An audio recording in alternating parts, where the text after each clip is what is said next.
your business is the territory for your soul's expansion, meaning you keep expanding. It's not like an upward thing. You just keep opening up to more and more. And it starts to become, how good can this get? But you have to take those first scary steps, as I'm sure you experienced. Why did you decide to switch from being a full-time singer to a full-time entrepreneur? So we had a conversation earlier.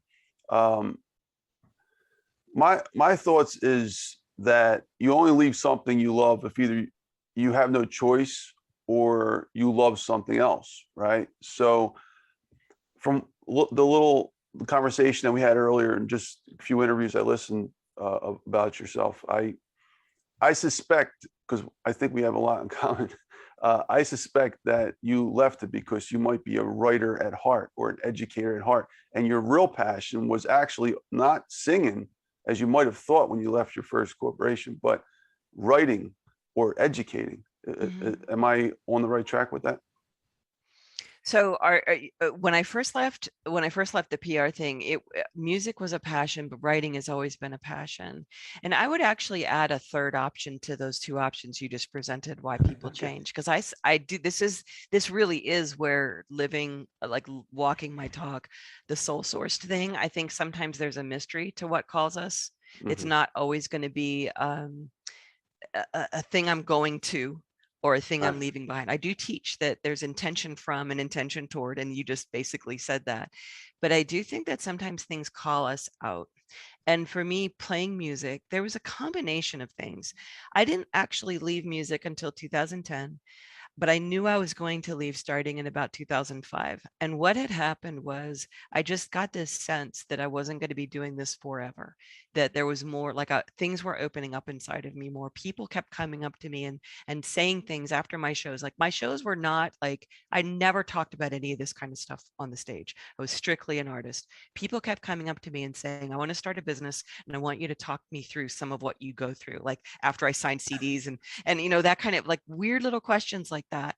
And I'd always sort of be like, oh, interesting. Okay. And that grew into other stuff and it sort of evolved. And what I did was I set that intention in 2005. And what I did was watched what opened up.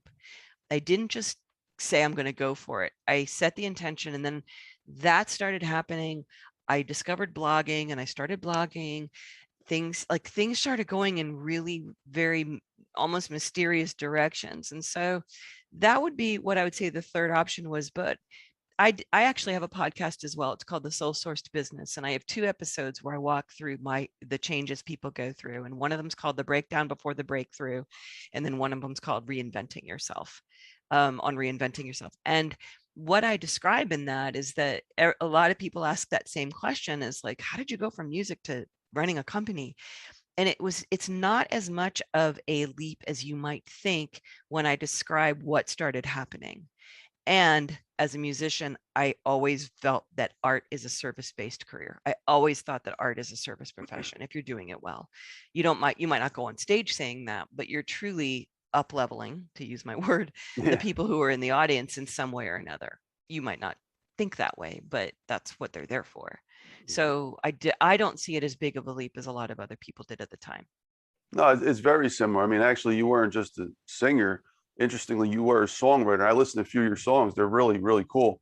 Thank And you. it's not just like you're not like just like singing like to hear the voice. You have kind of this Bob Dylan effect where you're actually you have the songs which are deep. Like there's a writing component to that. Thank And then you. you went to blogging. It's writing again.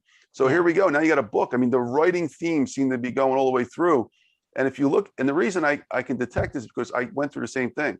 Like I was a financial advisor, right? At Vanguard, consultant, retirement specialist, had my own business, all finance, but then a professor for 10 years. But I ended up here, even though they were similar trends, they weren't my final destination. Yeah. They felt like the final destination at every point. I didn't know the future, right? I thought it was the end, but it wasn't. It was part of that journey for something bigger where we both went through to get where we're at today. I think that what you just said, that what you just described is key. is that the journey it just never ends, and you let your business, and I know this is going to sound a little woo maybe for some of your audience, but I always say that your business is the territory for your soul's expansion, meaning you keep Mm. expanding. It's not like an upward thing. You just keep opening up to more and more, and it starts to become, how good can this get? But you have to take those first scary steps, as I'm sure you experienced. Can you say that again? I love that sentence you just said. Your business is the Is the territory. territory for your soul's expansion. Oh, There's that's great. That's great. in the front of the book, I have something I call the New Ops Manual, and that's actually one of the it's the very first one. Your business is the playing field for your soul's expansion. So page 14. Wow. Yeah, I that's really like that quote. I'm going to put that on the description when I put this yeah. podcast So, up. and that's what you're describing, is that we all want to reach some destination and Yeah. land there and just drink margaritas and sit back and never do anything. And most of us, especially entrepreneurs, will be bored off our ass within 2 weeks. But if you just keep opening up and letting your life talk to you, or your business talk to you, you're going to find the next new direction. Sort of like what you did with Clubhouse.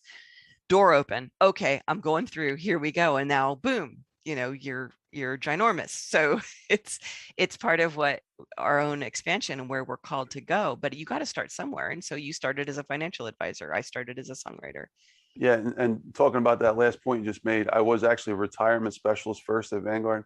So for 3 years, I heard people's problems about wanting to retire and people who actually retired. And the sad reality is that most people who retire and do like you did and that you did describe, where they sit on a beach and just drink margaritas and do nothing, they die in 6 months or less. Really? Because Yeah. yeah, like they're literally, the mind has to keep active, and that's not the, for some reason or other, people lose their purpose, and we'll talk about that in a bit. But when they get to that point, they forgot the key element.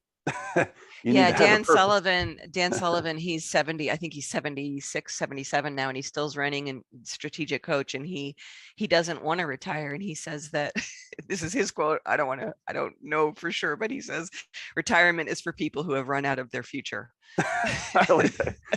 And he doesn't want to run out of future. So that's how he does it. So yeah, it's good way to look at it. That's awesome. Thank you, Christine. Okay, so oh, before I do that, can you just like briefly describe what was it like? I'm curious about this. 15 years on the road. So I was an online professor. I actually had the opposite experience. I was teaching online. People thought I was crazy. Didn't even understand what that was before COVID. They're like, you can teach online. So Now everybody does. everything Yeah. was virtual. You had the opposite. You're all over the place. So how did that work out? Like being 15 years plus on the Well, road. What was when that like? you start looking like Keith Richards at about the age of 35.